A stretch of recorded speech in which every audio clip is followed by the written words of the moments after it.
How to publish a Facebook page on iPhone, Android and Samsung. Hello everyone, welcome to this channel. I'm here to help you out today. So without any delay, let's get started.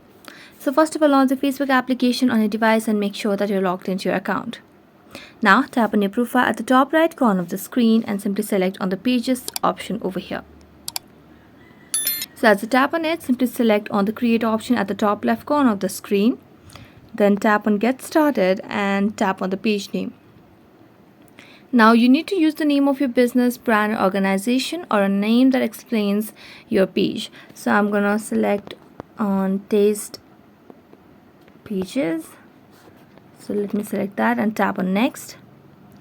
And here you can simply select for categories. I'm gonna select on educational website, then tap on create. So as you tap on create, it will start creating the page for you on the particular name that you have selected and on the particular category that you have selected. So make sure you have stable Wi-Fi connection on your device so you can simply promote your product or services or create content and connect with fans. So I'm going to tap on create content and then tap on continue. Then tap on next.